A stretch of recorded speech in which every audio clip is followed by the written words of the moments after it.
All right, so I wanted to let this dust settle for a little bit because there have been a lot of videos, articles, and forum posts about this new Fender Tonemaster Pro floorboard that's been leaked and rumored to be coming out.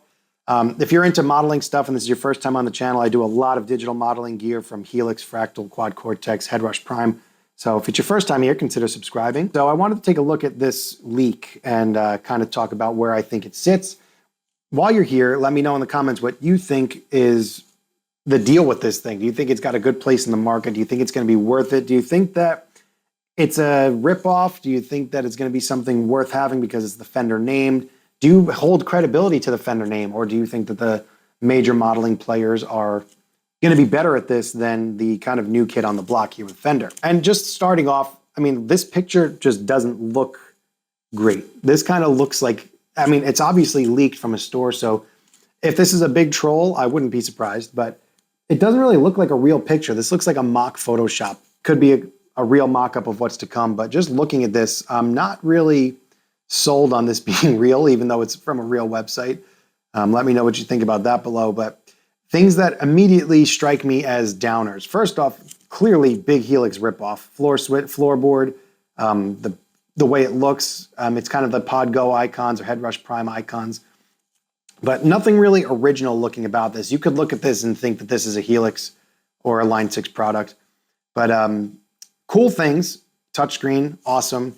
It does look like it has the knurled knobs, so you will be able to turn the foot switches similar to the Quad Cortex like you can do with that. It looks like you have 6 available foot switches. Maybe there's a mode button, there's a FS mode. Maybe when you hit that, you can get up to 8 foot switches. Then you have your tuner tempo things like you normally do. 2 big knobs, you have a preset that you could push into gig view. Gig view is probably going to give you your layout of 8 or 6 foot switches. I hope it can go up to 8. If it can only do 6, this is definitely a major loser. Hopefully that can do 8 foot switches, and then you can change your presets with that knob. You also have features down here for expression pedal, foot switch assign, and preset settings. So hopefully you could also change this. Looking at the image here, looks like you only have 1 signal path, so 1 chain going left to right, and it looks like you can have 3 effects on either side of the amp. If that's the case, also absolute not going to do well because every unit can do more than that at this point, except for like the HX Stomp, which only has 8 blocks. So they're pricing this at I saw a couple of prices floating around. It looks like 1,800 euro. I saw 2,300 Canadian, but we're talking premium level pricing here, high 1,000s, mid to high 1,000s US dollars, I would assume, if not up to $2,000, which is, to be honest, a little insane in today's market based on what else is out there.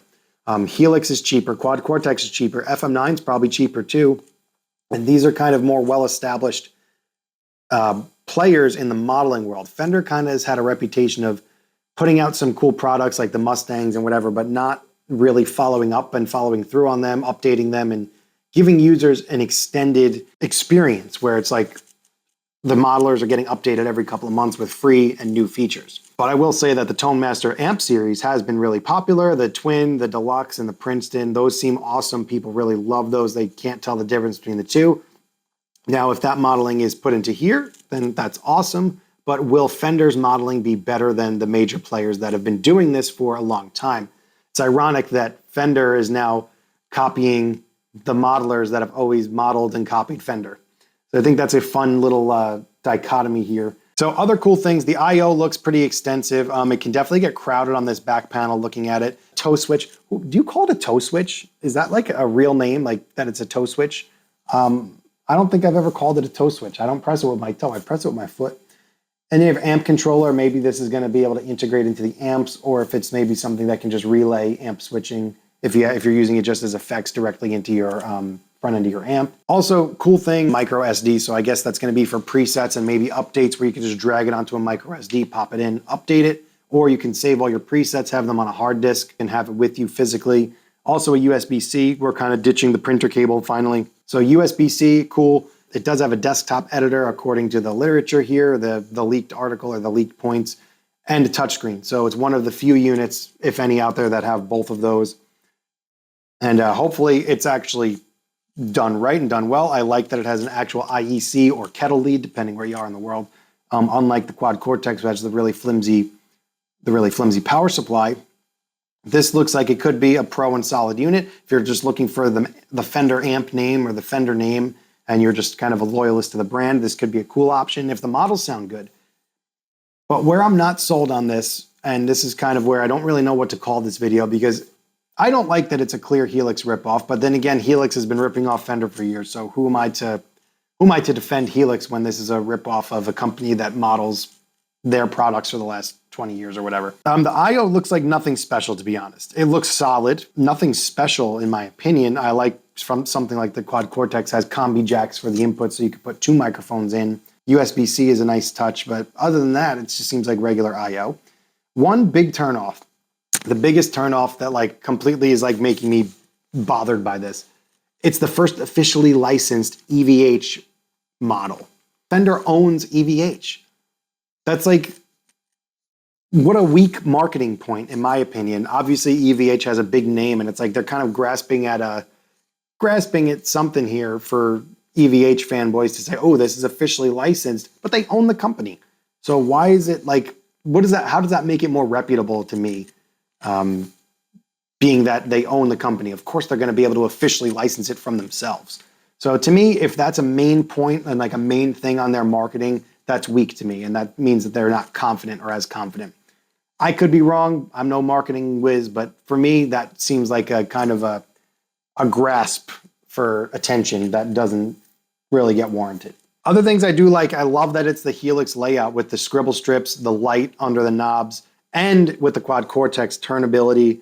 This could be a really intuitive and easy unit to dial in and use. If it sounds good, it's going to be awesome. But for me personally, I'm just not into it. I would love to try it. The first initial impressions of this are not impressive to me. So for me, the world right now is going into this AI amp capturing, amp profiling world.